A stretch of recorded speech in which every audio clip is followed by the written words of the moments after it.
Perkenalkan, nama saya Leo Michel dengan NIM 52432300041, program studi teknik elektro, mata kuliah Signal Processing kelas B. Di sini saya akan menjelaskan sebuah program MATLAB, yaitu ada 3 pada modul kedua tentang pemrosesan sinyal suara. Lalu mendengar kembali rekamannya. Yang ketiga, menghitung rata suara. Agar lebih mempersingkat waktu, saya sudah meng-copy paste programnya di sini. Saya akan menjelaskannya. Pada bagian plug M hingga yang praktikan, ini hanya sebuah komentar dengan tanda persen di depan, dan ini juga tidak akan dieksekusi oleh MATLAB. Biasanya ini hanya untuk sebuah identitas praktikum saja. Lalu kita masuk ke baris yang keempat dan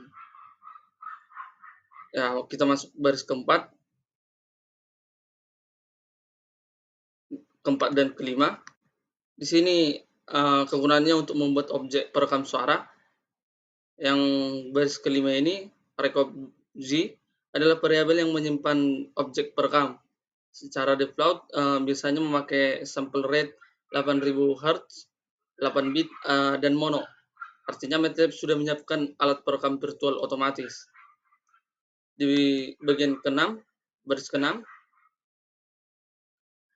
menampilkan teks di command window yang di bawah sini, agar pengguna tahu sejak kapan rekaman akan dimulai. Lalu baris ke-7, record blocking. Ini maksudnya untuk mulai rekaman, dan 2 di sini artinya durasi rekaman hanya sebatas 2 detik. Kata blocking pada program ini, baris ke-7 ini, berarti program berhenti sementara sampai rekaman selesai. Jika MATLAB-nya menunggu 2 detik sebelum lanjut ke baris berikutnya. Lalu di baris ke-8 menampilkan bahwa proses rekaman telah selesai. Lalu baris ke-10 ini, play record. Ini untuk memutar ulang hasil rekaman yang tersimpan di record. Lalu baris ke-12, get out audio data. Ini untuk mengambil data sinyal suara dalam bentuk array numerik.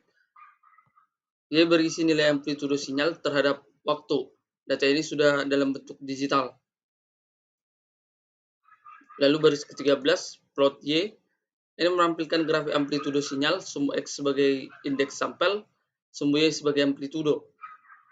Lalu Fs, baris ke-14, mengambil nilai sample rate dari objek rekaman. Fs biasanya yaitu jumlah sampel per detik. Lalu file name ini menentukan nama file rekaman tersebut. Audio write ini untuk menyimpan data audio, Y sebagai data sinyal, Fs sebagai sample rate, dan formatnya yaitu .wav. Yang ini.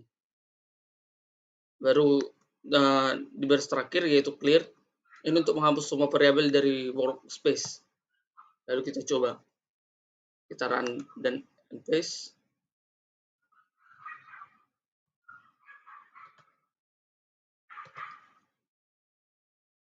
Satu.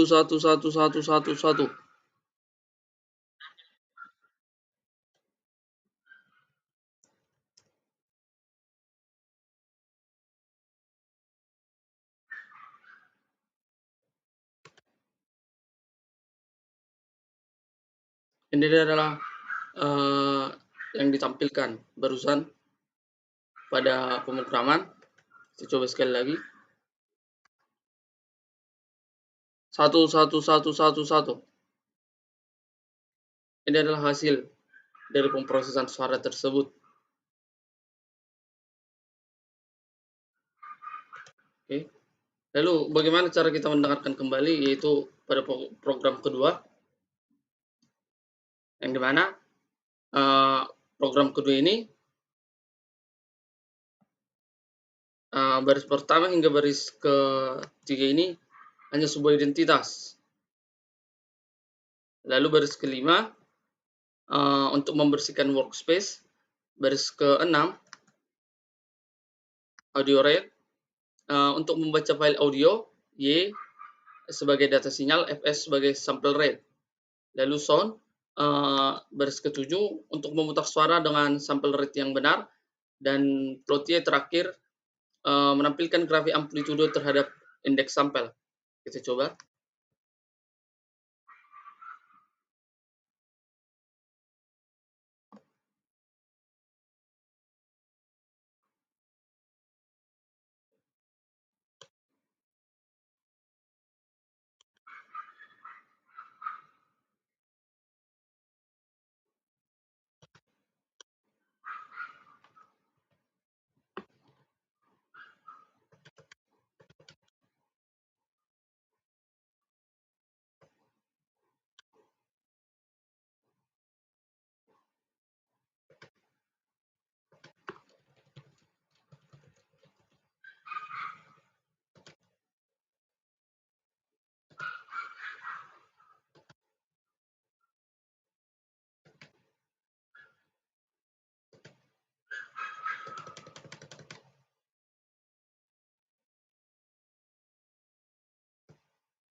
Seperti tadi, kita sudah merekam rekaman suara kita, lalu kita coba mendengarkan kembali rekaman suara kita.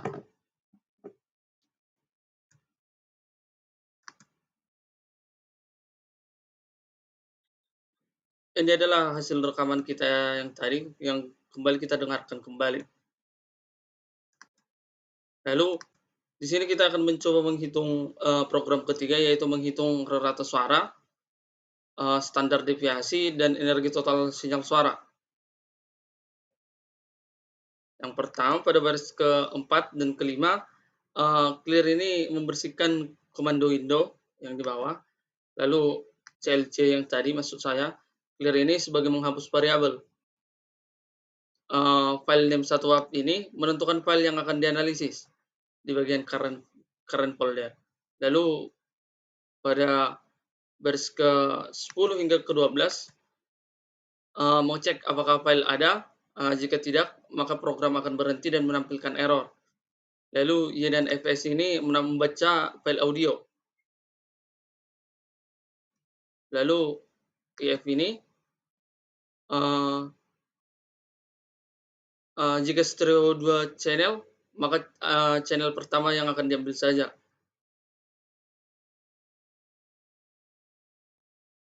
Lalu pada rata-rata, untuk menghitung rata-rata amplitudo, baris ke-22, pada baris ke-23, untuk mengukur seberapa besar penyebaran amplitudo dari rata-rata. Lalu pada baris ke-24, menghitung energi sinyal. Lalu di baris ke-27 hingga ke-29 seterusnya ada kata fprint. Fprint ini menampilkan hasil dengan format yang rapi. Lalu ada baris ke-36, T sama dengan 0. Ini mengubah indeks menjadi waktu dengan rumus T sama dengan N per Fs.